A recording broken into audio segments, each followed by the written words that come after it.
අයිබෝන් සුබ දවසක් ඔබට ජයග්‍රාහී දිනයක් ප්‍රාර්ථනා කරනවා. අද විවේකී ඉරිදා දවසේ ඔබ නිවසට වෙලා ඉන්න වෙලාව ඇඳිර නීතියක පැත්තකින් ගෙදරින් එළියට බහින්න අවසරයක් ලැබෙන්නේ නැහැ ලංකාවේ කාටවත්. අද දවස තුල වගේම හෙට දවසේදීත් ඒ වගේම මේ ඇඳිර නීති තත්ත්වය පහව යන්නේ එළඹෙන අඟහරුවාදා දවසේ උදෑසන 5ට ඒ අඟහරුවාදා 5ට පහව යන ඇඳිර නීතිය කොළඹ ගම්පහ දිස්ත්‍රික්කය ඇතුළුව සමස්ත දිස්ත්‍රික්කවලටම මේ ඇඳිර නීති තත්ත්වය පහව යනවා. හැබැයි එදිනම රාත්‍රී 10ට යලි ඇඳිර නීතිය පැනවෙනවා මුළු දිවයිනටම. යලි ඒ අවසන් වෙන්නේ පහෝදා පාන්දර 4ට. දැන් කොළඹ සහ ගම්පහ කියන දිස්ත්‍රික්ක දෙක පහුගිය මාස එකහමාරක දෙකකට වැඩි කාල සීමාවක් ඇඳිර නීති තත්ත්වයෙන් පැවතුණා. නමුත් ක්‍රමිකව ජන ජීවිත යථා තත්ත්වයට පත් කරන්න අවශ්‍ය පෞද්ගලික සහ රාජ්‍ය කියන ආයතන විවෘත කරලා ඒ රාජකාරී සඳහා යන අයට අවසරය ලබා දුන්නා. දැන් අඟහරුවාදා දවසේ ඉඳලා අනිත් සාමාන්‍ය ජනතාවටත් ඇඳිර නීතිය ඉවත් වෙනවා. මේක තමයි දැනට රජය ගෙන තිබෙන තීරණය. ඒ වගේම දැන් කොරෝනා වල තත්ත්වය කොහොමද? ඒ වගේම කොරෝනා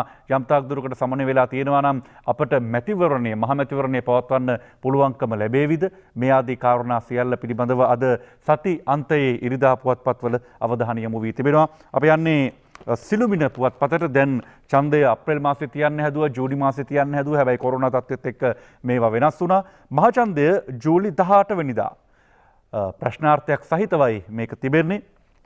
පාර්ලිමේන්තුව විසිරුවා හැරීමෙන් පසු මහ මැතිවරණය පැවැත්වීමට අප්‍රේල් 25 සහ ජූනි 20 යන දින නියම කළද කොරෝනා වසංගත තත්ත්වය නිසා එය කල් දමන්නට සිදුවිය. ඒ ජූලි 18 වෙනිදා පැවැත්වීමට බොහෝ ඉඩකඩ ඇති බව වාර්තා වේ. මේ දිනවල ශ්‍රේෂ්ඨ අධිකරණයේදී සලකා බලන මැතිවරණ පෙත්සම සම්බන්ධයෙන් අධිකරණයේ කරුණු දක්වමින් මැතිවරණ කොමිසමද කියා සිටියේ මහ මැතිවරණයේ පැවැත්වීමට සති 9ත් 11ත් අතර කාලයක් අවශ්‍ය බවය. කොරෝනා වසංගතය හමුවේ මහජන්දේ පැවැත්වීම සම්බන්ධයෙන් සිය අදහස් සහ යෝජනා මැයි 31 වෙනිදාට ප්‍රථම ලිඛිතව ලබා දෙන්නයි මැතිවරණ කොමිසම එයට තරඟ කරන සියලු දේශපාලන පක්ෂවල ලේකම්වරුන් වෙත ලිපියක් යවමින් දැනුම් දී තිබේ. මැතිවරණ කොමිසම සහ ඉහළ පෙළේ සෞඛ්‍ය නිලධාරීන් අතර විශේෂ සාකච්ඡාවක් මැයි 25 සඳුදා පැවැත්වීමටත් කටයුතු යොදා තිබෙනවා කියලා සිළුමිණ වාර්තා කරනවා. ඒ කියන්නේ දැන් ඉහළ පෙළේ සෞඛ්‍ය බලධාරීන් මේ අයගේ අනුමැතිය ලැබිය යුතුමයි මහ මැතිවරණය පවත්වන්න. මැතිවරණ කොමිසම සූදානමින් ඉන්න අය සමගින් හෙට දවසේදී සාකච්ඡාවක් පවත්වන්න. රට යලි පිබිදෙයි බස්නාහිර ජන ජීවිතයේ 70%ක් යථා තත්ත්වයට කියලා සිළුමිණ අද වාර්තා කරනවා. තාරක වික්‍රමසේකරයි මේ වාර්තාව ගෙනෙන්නේ. නිරෝධායන ඇඳිර නීතිය හේතුවෙන් දෙමසක් අඩපණ වී තිබූ කොළඹ ගම්පහ කළුතර දිස්ත්‍රික්කයන්ගේ ජන ජීවිතය ඊයේ වන විට යථා තත්ත්වයට පත්වෙමින් තිබිනි. බස්නාහිර පළාතේ රාජ්‍ය හා පෞද්ගලික සේවාවන් 70%ක් පමණ ජනතාව වෙනුවෙන් සේවා සැලසීමට කටයුතු කර ඇති බව පොලිස් මාධ්‍ය කොට්ටාශයේ අධ්‍යක්ෂ පොලිස් අධිකාරී ජාලිය සේනාරත්න මහතා සිළුමිණට කී යනුවෙන් අද සිළුමිණ තොරතුරු වාර්තා කරනවා. දැන් ක්‍රමිකව ජන ජීවිත යථා තත්ත්වයට පත්විය යුතුයි. එහෙම නැත්නම් කොරෝනා වෛරසයත් එක්ක හැමදාමත් ජීවත් වෙන්න. එහෙමත් නැත්නම් කොරෝනා වෛරසයට බයේ එකතැනට වෙලා හිර වෙලා ඉන්න. එහෙම වුණොත් එහෙම රටේ ආර්ථිකය, සමාජීය, දේශපාලනික කාරණා, සංස්කෘතික කාරණා මේ හැම එකම තැන අපට රඳවා තබා ගන්න තමා සිදු වෙන්නේ. ක්‍රමිකව රට විවෘත කරලා එකින් එක කාරණාවලට අපි හුරු වෙනවා වගේම අපි අපේ සෞඛ්‍ය සම්පන්න ජීවිතය පිළිබඳව තර කොරෝනා වෛරසය දැඩිව තිබෙන කාලවකවානුවේ අපි අපේ සෞඛ්‍ය පිළිබඳව සැලකිලිමත් වුණා වගේම සැලකිලිමත් ඉදිරියට කටයුතු කිරීම අපේ වගකීමක්, අපේ යුතුයකමක් බවට පත් වෙනවා. දැන් මේ කොරෝනා වෛරස කාල සීමාවත් එක්ක ඇඳිර නීතිය පනවා තිබූ කාල සීමාවක මුදල් බෙදන්න ගිහිල්ලා මාලිගාවත්තේ ඒ මුදල් ගන්න ගිය කාන්තාවොත් තිදෙනෙක් මිය ගියා. ඒ ගැන සිළුමිණ අද වාර්තා කරනවා. මාලිගාවත්තේ කතුන් තිදෙනාගේ මරණවලට අත්අඩංගුවටගත් 7 දෙනාම ජූනි 4 වෙනිදා දක්වා රිමාන්ඩ්. මාලිගාවත්ත ජුම්මා මජීඩ් පල්ලිය ආසන්නයේ රාමසාන උත්සවය වෙනුවෙන් මැයි 21 බ්‍රහස්පතින්දා දහවල් රුපියල් 1000 බැගින් බෙදා දීමේදී තෙරපීමෙන් සිදු වූ කාන්තාවන් තිදෙනාගේ මරණය සම්බන්ධයෙන් අත්අඩංගුවටගත් ඒ සංවිධානය කළ ව්‍යාපාරිකයා ඇතුළු 7 දෙනෙක් අධිකරණයට ඉදිරිපත් කිරීමෙන් පසු ජූනි 4 වෙනිදා දක්වා රිමාන්ඩ් බන්ධනාගාරගත කර තිබෙන බව තමයි සිළුමිණ පුවත්පත තොරතුරු වාර්තා කරන්නේ. ඒ වගේම දැන් මේ වර්තමානයේ පවතින තත්ත්වයත් එක්ක කොරෝනා වෛරසයත් එක්ක අපිට යම් සහන කාල සීමාවක් ලැබුණා. යම් දේවල් ගෙවන්න, විදුලි බිල ගෙවන්න, වතුර බිල් ගෙවන්න, මේ හැම දෙයක්මත් එක්ක යම් සහන කාල සීමාවක් හම්බුණා. හැබැයි මාස දෙකකට පස්සේ බිල එද්දී මුළු රටම මේ ගැන කතා කරන්න පටන් ගත්තා විතරක් නෙමෙයි, සමාජ මාධ්‍ය ජාලවල සමහර බිල් ඡායාරූප සහිතව පළ කරමින් පුද්ගලයන් විවිධ අදහස් පළ කරන්න හිටියා. පළ කරමින් තිබුණා. සුභාෂිනී ජයරත්න සිළුමිණ වාර්තාවක් ගෙනෙනවා මේ සම්බන්ධයෙන්. ඉහමොල රත් වෙන ජල විදුලි බිල්. කොරෝනා වසංගතය හේතුවෙන් මේ වන විට බොහෝ දෙනෙකුගේ ජීවන මාර්ග අඩපණ වී ඇත. මාසික වැටුපත් නොලබූ බොහෝ දෙනෙක් මේ වන විට ගත කරන්නේ දැඩි අසිරුතා රසක් මැදේය. එවන් පසුබිමක ඇති වී තිබෙන ගැටලු තවත් උග්‍රතට හරවමින් ඉහ මොළ රත් වෙන ජල විදුලි බිල්පතක්ද දැන් ලැබෙන්නට පටන්ගෙන ඇත. ඒ බෙවර ජල විදුලි බිල්පත් කිසිවෙකු නොසිතූ පරිදි මිල ඉහළ යාම මේ ප්‍රශ්නය උග්‍ර වන්නට හේතු වී තිබේ. වෙනදා Tamanට ලැබුණු ජල බිල්පත් දෙතුන් ගුණයකින් මෙදා ඉහළ ගියෙන් බොහෝ ජල හා විදුලි පාරිභෝගිකයන්ගේ මැසිවිලි එන්නම වැඩි වී තිබෙන බව සිළුමිණ මේ විදිහට වාර්තා කරද්දී ඒකේ ප්‍රධාන කාරණා කිහිපයක් අපි උපුටා ගන්නවා. පසුගිය මාසවල දෛනික විදුලි පරිභෝජනය දෙගුණයකින් පමණ වැඩි වෙලා. ඇත්තට ඉතින් ගෙදර ඉද්දි රූපවාහිනිය බලනවා, විවිධ ආහාර වර්ග උයන්න උත්සාහ කරනවා, විදුලියෙන් මේ ආහාර උයන්න උත්සාහ කරන උදවියත් ඒ අතර ඉන්න පුළුවන් විදුලි උපකරණ භාවිත කරන උදවිය ආහාර පිසීම සඳහා විදුලි බල මණ්ඩලයට අය විය යුතු රුපියල් බිලියන 20න් තවමත් ලැබී ඇත්තේ රුපියල් බිලියන 6යි. ඒ කියන්නේ රුපියල් බිලියන 14ක් තවමත් විදුලි බල මණ්ඩලයට ලැබිලා නැහැ.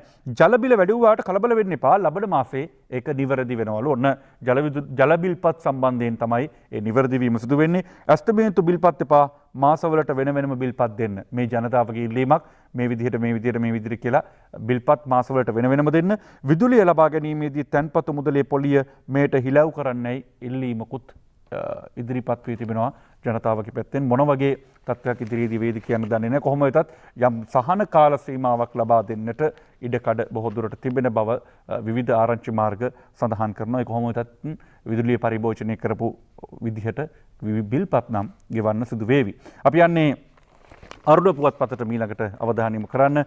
කොරෝනාවෙන් රට යම් දුරකට පාලනය වෙලා ඡන්දය තියන්න සමග ජනබලවේගයේ ජාතික සංවිධායකවරයා තිස්ස අත්තනායක මහත්මයා කරන ප්‍රකාශය. පාර්ලිමේන්තුවත් නැහැ, පළාත් සභාවක් නැහැ. ජනාධිපති හා බාරකාර ආණ්ඩුව රට පාලනය භයානකයි. දේශපාලන පක්ෂ හා මැතිවරණ කොමිසම එකඟත්වයක් ඕනේ. ඡන්ද මධ්‍යස්ථානයේම ඡන්ද ගණන් කිරීමට යෝජනා.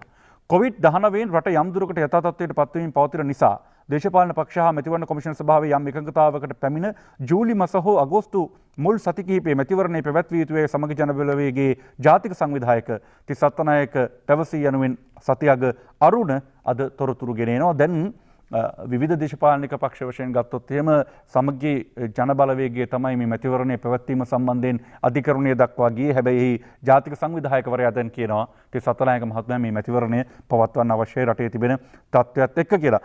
මහමැතිවරණයේදී ඡන්ද මධ්‍යස්ථානවලට PHIලා මහජන සෞඛ්‍ය පරීක්ෂකවරුන් මහචන්දයේදී මැතිවරණය පවත්වන ඡන්ද මධ්‍යස්ථානවලට යවන්නට තීරණය කර තිබෙනවා.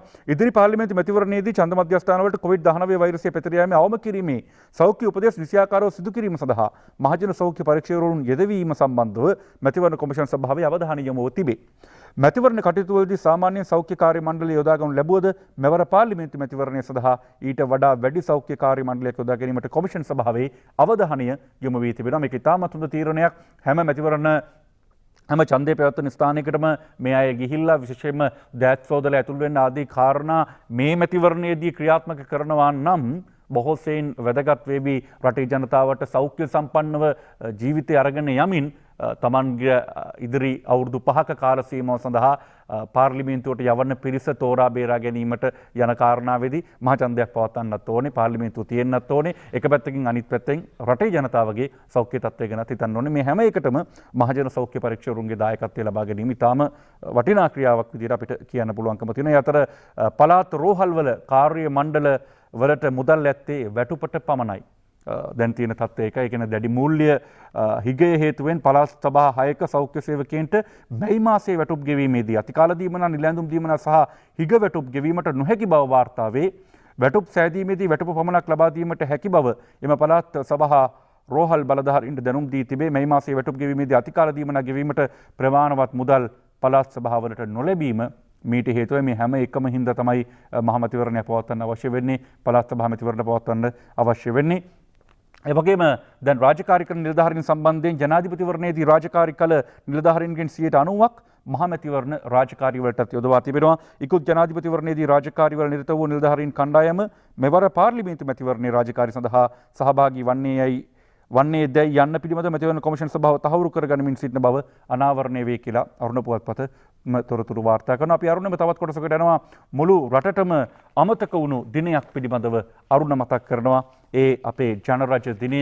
අපි පෙබරවාරි මාසයේ 4 වෙනිදාට නිදහස සැමරුවාට හැබෑවටම අපි නිදහස ලබාගත් එහෙම නැත්නම් ජනරජයක් බවට පත්වෙච්ච දිනයයි මේ අරුණ පුවත්පත මතක් කරන්නේ. මැයි 22 වෙනිදා දවස මුළු රටටම අමතක වී ගියේය. ඒ කොරෝනා වසංගතය නිසා නොවේ. දශක 4ක් පුරා පත් වූ හැම ආණ්ඩුවකම මැයි 22 වෙනිදා අමතක වී ගියේය. නැතිනම් අමතක කර දැම්මේය. ලංකාව සුද්දාගෙන් සම්පූර්ණයෙන්ම නිදහස ලැබූ දවස 1972 මැයි 22 වෙනිදාය. එදින සිට මැයි 22 වෙනිදා හැඳින්වුවේ ජනරජ දිනය ලෙසටය. එසේ බලන විට පෙරේදාට යෙදී තිබුණේ 48 වෙනි ජනරජ දිනයය. සුද්දාගෙන් සම්පූර්ණයෙන්ම නිදහස ලැබූ දවස අමතක කිරීමට තරම් අකෘතවේදී වී ජාතියක් වූ අපි සුද්දා බාගට දුන් නිදහස 72 වෙනි සංවත්සරයේ නමින් ඉකුත් පෙබරවාරි 4 වෙනිදා මහා ඉහළින් සැමරුවේය. රාජකීය විද්‍යාලයත් ජනරජ විද්‍යාලයක් කරන්නට ගියා. 78 දක්වාම ජනරජ දිනයත් මහා ඉහළින් සැමරුවා. රජයෙන් නිවාඩුත් දුන්නා. ව්‍යවස්ථාව සම්මත කරගත් දවසේ රට පුරා බාර් වහයි කියලා තමයි අද අරුණ පුවත්පත තොරතුරු වාර්තා කරන්න. දැන් අපි පෙබරවාරි මාසයේ 4 වෙනිදාට හැබෑම නිදහසද ලැබුණේ. එහෙම නැත්නම් අපි සමරන්න ඕනේ මැයි 22ද. එහෙම නැත්නම් පෙබරවාරි 4යි මැයි 22යි 78ට කලින් සැමරුවා වගේ ඒ විදිහටම සමරනවද කියලා තීරණය කරන්න වෙන බව තමයි අරුණ පුවත්පත තොරතුරු අනාවරණය කරන්නේ. අපි සන්ඩේ ඔබ්සර්වර් පුවත්පත වෙත අවධානය යොමු කරනවා. සන්ඩේ ඔබ්සර්වර් පුවත්පතේ දක්වනවා දැන් ජාත්‍යන්තර මට්ටමින් එහෙම නැත්නම් අපිට තවත් රටකට යන්න, ඒ රටේ මේ රටට එන්න, සංචාරකීන්ට පැමිණෙන්න තිබෙන ඉඩකඩ බොහෝසෙයින් ඇහිරී තිබෙනවා. ඒ බණ්ඩාරනායක ජාත්‍යන්තර ගුවන්තොටුපළ වගේම මත්තල ජාත්‍යන්තර ගුවන්තොටුපළ මේ වන විට වසා තිබෙන නිසා. නමුත් මේ තත්ත්ව දැන් ක්‍රමක්‍රමයෙන් කොරෝනා තත්ත්වය පහව යන නිසා මොකක්ද වෙන්නේ ඉස්සරහට? BIA will open within 12 hours of approval. අනුමතිය ලැබුණාට පස්සේ පැය 12ක් ඇතුළත බණ්ඩාරනායක ජාත්‍යන්තර ගුවන්තොටුපළ විවෘත කරන්න අවශ්‍ය කටයුතු සූදානම් කරන බව තමයි අමාත්‍ය ප්‍රසන්න රණතුංග මහතා සඳහන් කරන්නේ. Minister of Industrial Exports, Investment Promotion, Tourism and Aviation Prasanna Ranatunga yesterday said he would open the Bandaranaike International Airport within 12 hours of its approval by the Presidential Task Force. ජනාධිපති විශේෂ කාර්ය බලකාය COVID-19 සම්බන්ධයෙන් සිටින එහි අනුමැතිය ලැබුණායින් පසුව බණ්ඩාරනායක ජාත්‍යන්තර ගුවන්තොටුපළ පැය 12ක් වගේ කාල සීමාවක් තුළ ඉතාම ඉක්මනින් විවෘත කරන්න අවශ්‍ය කටයුතු කරනවා කියලා තමයි ප්‍රසන්න රණතුංග අමාත්‍යවරයා සඳහන් කරන්නේ. මේ අපි අවධානය යොමු කරේ සන්ඩේ ඔබ්සර්වර් පුවත්පතට. ලංකාදීපයටයි අපේ මීළඟ අවධානය කොහොමද රටේ පවතින වර්තමාන තත්ත්වයත් එක්ක ඉදිරියට කටයුතු සිදු වෙන්නේ කියලා ලංකාදීප පුවත්පත සඳහන් කරන්නේ. කොරෝනා සම්පූර්ණයෙන්ම ඉවර වෙන තුරු ඉන්න බෑ. ඡන්දෙ තියන්න කොමිසම පක්ෂවලින් අදහස් ඉල්ලයි කියලා ලංකාදීපේ ප්‍රධාන ශීර්ෂයේ තොරතුරු වාර්තා කරනවා. කොරෝනා වෛරසය හමුවේ මහමැතිවරණයේ පැවැත්වීම සම්බන්ධයෙන් සිය අදහස් සහ යෝජනා ලබා දෙන්නයි මැතිවරණ කොමිෂන් සභාව මැතිවරණයට තරඟ කරන පක්ෂවලින් ඉල්ලීමක් කර තිබෙනවා. දැන් දේශපාලන පක්ෂවලින් ඉල්ලීමක් කරන මොකද ඡන්දෙ තියන්නද එපාද? මොකද වෙන්නේ? කොරෝනා සම්පූර්ණයෙන් අවසන් වෙනකන් ඉන්න බෑ. දැන් ඔන්න දේශපාලන පක්ෂවලට අවස්ථාව තියෙනවා තමන්ගේ ඡන්දය ඉදිරි මහමැතිවරණයේ තියෙනවද නැද්ද කියලා තමන්ගේ අදහස් ඉදිරිපත් කරන්න විවෘත ඉඩකඩක් ලබා දී තිබෙනවා. ඒ වගේම ඡන්දේ ඉදිරි වැඩ සම්බන්ධයෙන් මේ සඳහන් කරන්නේ ඡන්දේ තියන්න අපි කොමිසමට උපදෙස් දෙන්නේ නැහැ. රජයේ වෛද්‍ය නිලධාරීන්ගේ සංගමය ඒ අතර කියනවා ඡන්දේ ඉදිරි වැඩවලට බාධාවක් නැති බව සෞඛ්‍ය විශේෂඥ මතයයි.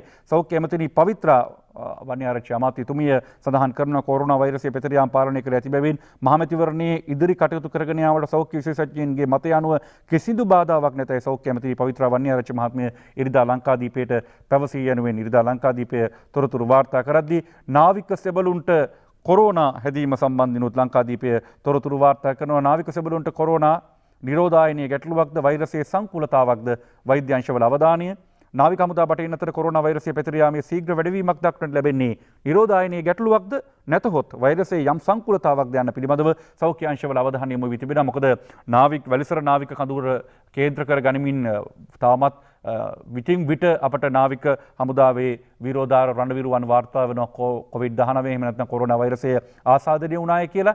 කොහොම වෙතත් මේ සම්බන්ධයෙන් සෞඛ්‍ය අංශවල විශේෂ අවධානයක් යොමු වී තිබෙන බව තමයි ලංකාදීපයේ තොරතුරු වාර්තා කරන්නේ. ඒ අතර නිරෝධායනීය සම්බන්ධයෙන් වන නීති හැමෝටම පොදුයි. ඒ නිරෝධායන නීති කාටවත් කඩන්න පුළුවන් කමක් නැහැ. ඇදහිර නීතිය කඩන්න බෑ වගේම නිරෝධායන නීතියත් කඩන්න බෑ. හැබැයි නිරෝධායන නීතිය කඩ කරපු හූල්ගේ දියණිය ඇවිත් ගිය පසු මැතිවරණ කොමිසමේ සේවකයෝ 30 දෙනෙක් නිරෝධායනයේ. දැන් මැතිවරණේ තියන්නත් ඕනේ සේවකයෝ අවශ්‍යයි කියලා මැතිවරණ කොමිසමේ සභාපතිවරයාම කියද්දි දැන් සේවකයෝ මේ විදිහට නිවාඩු යවන්න නිරෝධායනය කරන්න හේතු වුණේ හූල්ගේ දියණිය එතෙන්ද ඇවිල්ලා ගියපු එක. ඒකයි හේතුව හූල් මහත්මයා එදා රැස්වීමකට සහභාගී වෙද්දී නිරෝධායනය නීති කඩ කරමින් දියණිය එක්කතු කරගෙන ආවා මැතිවරණ කොමිසමට.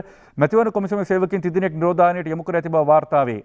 කොමිසමේ සමාජික මහාචාර්ය රත්නජීවන් හූල් මහතා හා ස්වයං නිරෝධායනයේ යෙදී යුතු බවට නියම කර සිටි ඔහුගේ දියණිය මැතිවරණ කොමිසම පිහිටි කාර්යාලයට පැමිණීම හේතුව මත මොවුන් නිරෝධායනයකට යොමු කර ඇතැයි කොමිසමේ ජ්‍යෙෂ්ඨ නිලධාරියෙක් කීය කියලා ලංකාදීපය තොරතුරු වාර්තා කරනවා. කොහොම වෙතත් දැන් ඉදිරියට බලන්න වෙනවා මේ නීතිය ක්‍රියාත්මක වෙන්නේ කොහොමද, මේ තත්ත්වයන් මොන වගේ වේද කියලා. සමාජයෙන් රෝගීන් නැතත් අවදානම පහව ගිහිලා නැහැ කියලා තමයි විශේෂඥ වෛද්‍ය පවා පලිවර්ණ මහත්මිය සඳහන් කරන්නේ.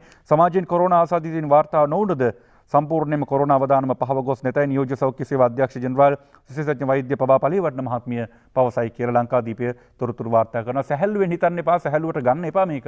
මොකද හේතුව දැන් ඉවරයි කොරෝනා, දැන් ආය වැඩ පටන් ගන්න ඕන. කොළඹටයි ගම්පාටයි ඉන්ද්‍ර නීතිය ඉවත් වුණා.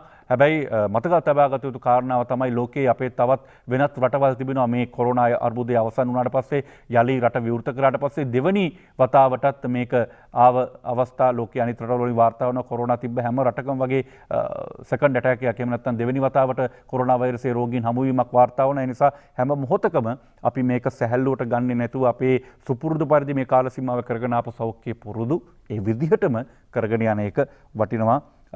එක තමයි ලංකාදීපයට අදහස් දක්වමින් විශේෂඥ වෛද්‍ය පවා පලිවර්ණ මහත්මිය සඳහන් කරන්නේ සමාජයෙන් රෝගීන් නැතත් අවදානම පහව ගිහිලා නැහැ කියලා. අපි කලින් ඔබට පොතක් වාර්තා කරා ඡන්දයේ ඉදිරි වැඩවලට බාධාවක් නැති බව සෞඛ්‍ය විශේෂඥ මතයයි කියලා පවිත්‍රා වන්‍යාරච්චි අමාත්‍යතුමිය සඳහන් කරන එක. හැබැයි රාජ්‍ය වෛද්‍ය නිලධාරීන්ගේ සංගමයේ සඳහනක් ලංකාදීපයේ මුල් පිටුවේම සඳහන් වෙනවා. ඡන්දේ තියන්න අපි කොමිසමට උපදෙස් දෙන්නේ නැහැ. රජයේ වෛද්‍ය නිලධාරීන්ගේ සංගමයයි ඒ විදිහට කියන්නේ. දයාශීල ලියනගේයි මේ වාර්තාවක් ගෙනෙන්නේ ලංකාදීපයට.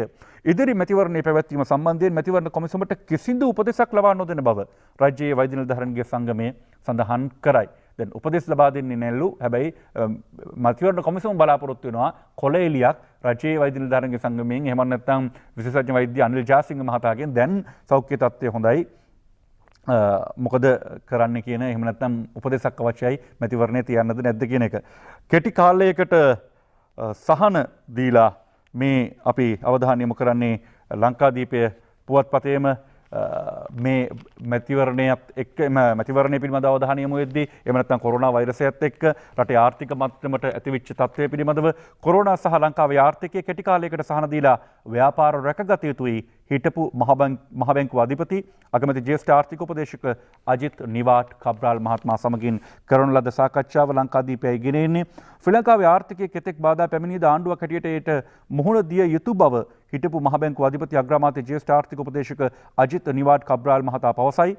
2019-2020 වසරවලදී ශ්‍රී ලංකාවේ ආර්ථිකය කඩා වැටීමට හේතු දෙකක් බලපෑ අතර පාස්කු ප්‍රහාරය සහ කොරෝනා වෛරසයේ බලපෑම එම හේතු දෙක බව ඔහු පැවසීය. කෙසේ හෝ ඉන් නැගිටීමට ලංකාවාසී සැමගේ සහයෝගය අවශ්‍ය බව ඉරිදා ලංකාදීපය සමග පැවති සාකච්ඡාවකදී මහතා පැවසීය. මේ තත්ත්වයෙන් ගොඩ ඒමට මාස කිහිපයක් පමණ ගත වුණු ඇතැයිද ඔහු විශ්වාසය පළ කරන බවත් ලංකාදීපය සඳහන් කරනවා. EPF අරමුදලේ තැන්පත් හිමියන්ට එයින් යම් මුදලක් දුන්නොත් රටේ මුදල් සංසරණය වැඩි වේවි. ආයෝජන රටට එන්න නම් ස්ථාවර රජයක් අවශ්‍යයි.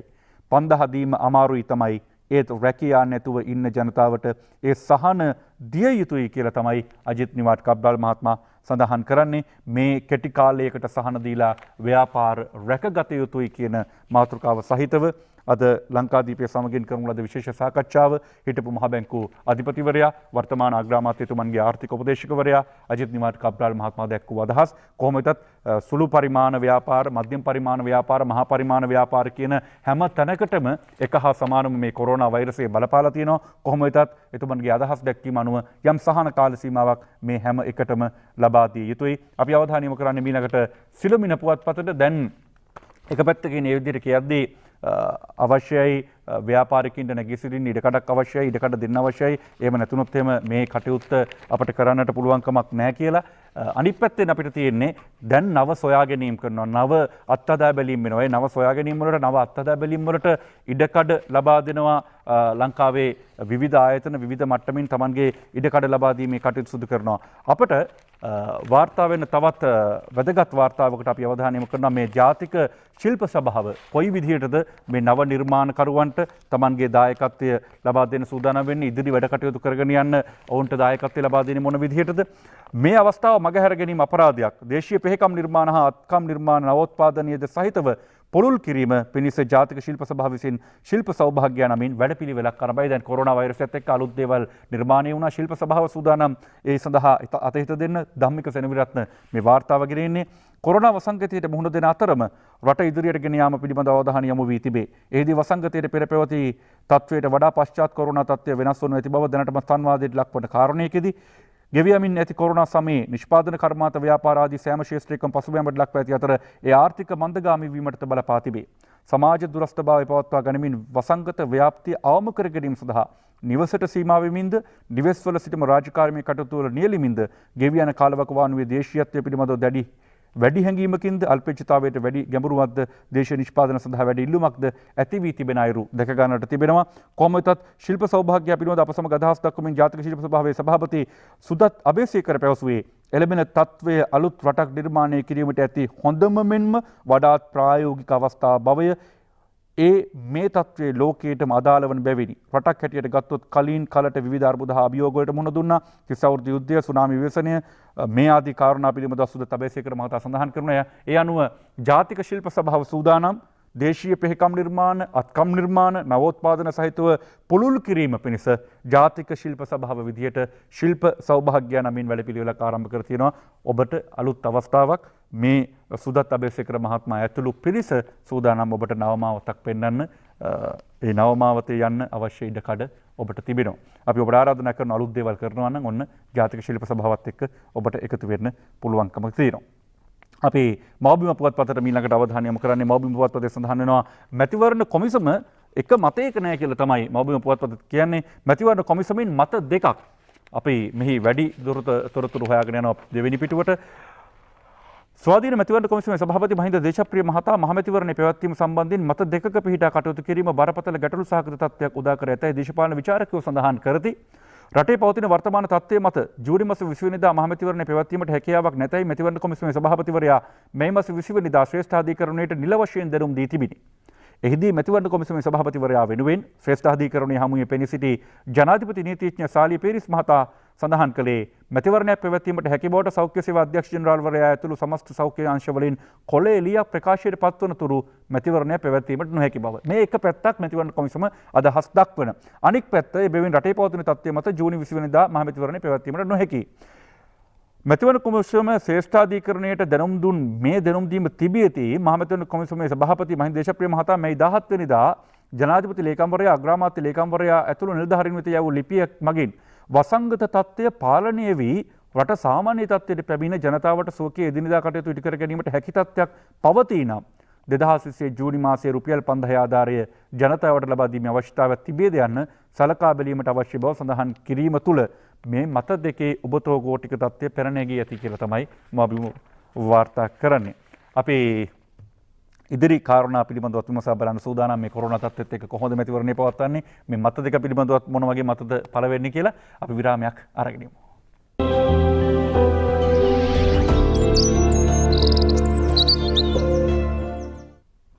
අපි ඊළඟට අවධානය යොමු කරන්නේ සිලෝන් ටුඩේ පුවත්පතට. සිලෝන් ටුඩේ පුවත්පතේ දක්වනවා දැන් ආනයන කටයුතු සීමා කළා. ඒ ආනයන කටයුතු සම්බන්ධයෙන් පනවා තිබූ තහංචි ලිහිල් කර තිබෙනවා. import ban on several items lifted. සමහර දේවල් ඉවත් කර තිබෙනවා. vehicle import ban still in place. වාහන ආනයනය තාමත් ඒ විදිහටම තහනම් කර තිබෙන බව තමයි අද සිලෝන් ටුඩේ පුවත්පත වාර්තා කරන්නේ. අපි යනවා දිව ඉන පුවත්පතට. දිවෙන පුවත්පත කොරෝනා නීති කඩකල මහාචාර්ය හූල්ට නඩු ඔන්න නීතිමය ක්‍රියාමාර්ග අරගෙන තියෙනවා. නිරෝධායන පනත උල්ලංඝනය කරයයි කියන ජාතික මැතිවරණ කොමිෂන් සභාවේ සමාජික මහාචාර්ය රත්නජීවන හූල් මහතා සහ ඇගේ දියණියට එම පනත යටතේ නීතිය ක්‍රියාත්මක කිරීමට සෞඛ්‍ය අංශ තීරණය කර ඇති බව තමයි ඉරිදා දිවයින වාර්තා කරන්නේ. කොරෝනා නිසා ඡන්දයේදී ඇඟිලි සලකුණුත් වෙනස් වෙයි. මහමැතිවරණයේ අගෝස්තු තෙක් කල්යයි. පාසල් විවෘත කරන දිනයක් දැන්ම කියන්න බෑ. අධ්‍යාපන අමාත්‍යවරයා කරන ප්‍රකාශයත් අද දිවයින පුවත්පත ඔබට දක්වා තිබෙනවා. මහමැතිවරණය අගෝස්තු වෙනකන් කල්යන්න ඉඩ තිබෙනවා. ඒ වාර්තා කරන්නේ කුෂාන් සුබසිංහ. පාසල් විවෘත කරන දිනයකුත් දැන්ම කියන්න බෑ කියලා තමයි අධ්‍යාපන අමාත්‍යවරයා සඳහන් කරන්නේ. ආණ්ඩුව 5000 දී ගන්න බැරුව විපක්ෂයට චෝදනා කරනවා. එක්සත් ජාතික පක්ෂයේ මහලේකම්වරයා අඛිල විරාජ් කාර්යවසම් මහතා කරන ප්‍රකාශය දෙවෙනි උපුටා දක්වද්දී ඊටම ඉහළින් දක්වනවා අග්‍රාමාත්‍යවරයාගේ ප්‍රකාශයේ 5000 මුදල නතර කළ දේශපාලඥයින්ට මහමැතිවරණයේදී ජනතාව ප්‍රතිචාර දක්වාවි කියලා තමයි අග්‍රාමාත්‍යවරයා සඳහන් කරන්නේ. නෝමන් පලියවඩනයි මේ වාර්තාව දිවයිනට ගෙනෙන්නේ. අපි ඒ අතරම දැන් මේ වැඩි දිනකගේ අවධානය යොමු වන්නේ කොරෝනා වෛරසය ආදී කාරණා පිළිබඳව. ඒ අතර දිවයින තවත් පුවතක් වාර්තා කරනවා. රැඳවුම් බාරයේ සිටි කොටි ප්‍රබලීන් රැසක් හොර රහසේම නිදහස් කරලා මේ අය දැන් ස්විට්සර්ලන්තයේ ඇතුළු රටවල් වල ජීවත් වෙන බව තමයි දිවයින තොරතුරු වාර්තා කරන්නේ. අපි යනවා දිවයින පුවත්පතට වාර්තා කරන තවත් තොරතුරුකට. මේ දිනවල අවධානය යොමු වෙච්ච කාරණාවක් අන්තවාදී කරවල කඩකාරයන්ගේ මුහුදු මහා විහාරයේ මුදාගත් මෙහෙයුම. උපවාස කලේ නඩුගියේ පන්සලට අයිති ඉඩම් අක්කර 72 ගන්න අපට ඉඩම් කොටස ඕනේ. පන්සලට ගල් මුල් ගැහුවා අපිට ගහන්න ආවා. දැන් මේ සේරම නතර වෙලා ලංකාවේ ඇවිදින වැටවල් තියෙනවා නම් ඒ මුහුදු මහා විහාරයේ වටේ මේ එහි නායක හිමිපාණන් වහන්සේ දක්වන ලද අදහස් මුහුදු මහා විහාරයේ ඉතිහාසය පිළිබඳව අන්‍ය ආගමික කෙනෙහිලිකම් පිළිබඳවත් තරංග රත්නවීර අද වාර්තාවක් ගෙනෙනවා. කොහොමදත් මේ වන විට මුහුදු මහා විහාරයට නාවික අනුයුක්තයක් තිබෙනවා. නාවික සෙබළුන් අනුයුක්ත කර තිබෙනවා. ඒ ස්ථානයට විශේෂ රාජකාරී සඳහා කොහොමදත් ආරක්ෂාව තහවුරු කර තිබෙනවා. දැන් ඇවිදින වැටවල් ඉදිරියේදී නැති වෙයි කියලා අපි විශ්වාස කරනවා. අපි යනවා මව්බිම පුවත්පතට. සජිත් පිලට ගිය අයට කරන දේ සම්බන්ධයෙන් අඛිල විරාජ් කාර්යවසම් මහත්මයා දක්වන අදහස් මව්බිම පුවත්පත අද ගෙනවිත් තියෙනවා. සජිත් පිලට ගිය අයට කරන දේ අඛිල කියයි.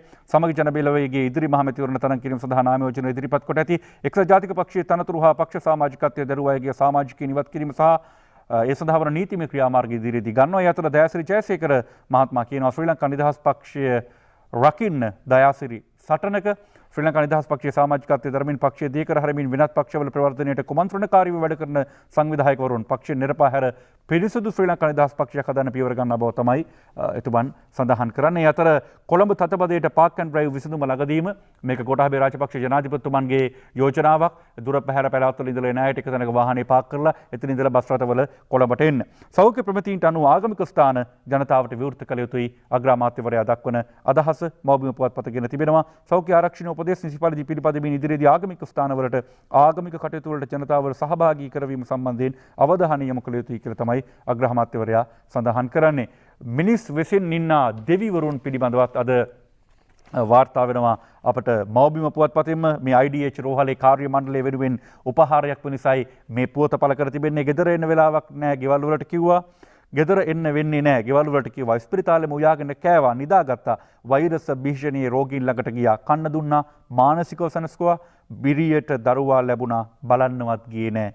මිනිස් වෙසින් ඉන්නා දෙවියෝ නුබයි මිතුර ජාතික බෝවන රෝග විද්‍යායතනය IDH ආත්ම පූජාවට උපහාර අද මව්බිම පුවත්පතයි මේ වාර්තාව ගෙනෙන්නේ. අපේත් ගෞරවය අපේත් උපහාරය මෙවැනි කැපකිරීම් රැසක් කරලා වැඩිම කොරෝනා රෝගීන් පිරිසක් ඇතුළත් වුණු IDH රෝහලේ කාර්ය මණ්ඩලයට අපේත් ගෞරවය අපේ ස්තුතිය අපේ ප්‍රණාමය අපි හැම විරම් පුරුදු කරනවා. ඒ විතරක් නෙමෙයි හැම රෝහලකම හැම සෞඛ්‍ය සේවකයරම පහළම සේවකයා ඉඳලා ඉහළම සේවකයා දක්වා හැම කෙනාටම අපේ ගෞරවය අපේ ස්තුතිය අපි පිරිනමන්න අමතක කරන්නේ නැහැ. යුද්ධයත් එක්ක සමහර කාරණා මතුවෙන්නේ කොච්චර පිරිසක් මරුණාද කොච්චර පිරිසක් යුද්ධයෙන් බැටකෑවද ආදී කාරණා පිළිබඳ. හැබැයි අපිට යුද්ධය සම්බන්ධයෙන් වෙනස් ආකාරයේ කතාවක් මව්බිම පුවත්පතම වාර්තා කරනවා. යුද්ධයේ උණ්ඩෙන් මිය නොගිය ආදරයක් ප්‍රේමයක් පිළිබඳව මේ වාර්තා වෙන්නේ. කෙල්ල කොටිසෙබලියක් කොල්ලා අපේ සිවිල් ආරක්ෂක බටෙක් මූණට මූණ වෙඩි තියාගත්තා. පුදුගුරි රුප්පේ පැලක් හදාගත්තා. දැන් එකට පන්සල් කෝවිල් යනවා. පුංචි දරු පැටියෙකුත් ඉන්නවා. යුද්ධයේ උණ්ඩෙන් මිය නොගිය සිහල දමිළ ප්‍රේමයේ කරුමය තුවක්කු බට දෙකක රෝසමල් පීදුණු ආදර කතාවක් අද මව්බිම වාර්තා කර තිබෙනවා. අපි සිවිල් ආරක්ෂක සෙබලාටත් ඒ දැන් වන විට විවාහ වී සිටින තරුණියටත් අපේ සුපතුම් පිරිනමන අතර මේක තමයි විය යුත්තේ. යුද්ධය අවසන් වෙලා රටට සාමය උදා වෙලා කොරෝනාත් ක්‍රමිකව පහව යනවා. අපි රට ක්‍රමිකව ඉදිරියට ගමන් කළ යුතුයි. රටේ ජනතාව විදියට අපේ වගකීම අපේ යුතුයකම අපි නිසි ආකාරයෙන් ඉටු කළ යුතුයි. හෙට දවසේදීත් ආයිබෝන් සුබ දවසක් සමගින් පත්තර තුරෙන් හමු වෙමු. ඔබට ජයග්‍රාහී සුබ දවසක්. ආයිබෝන්.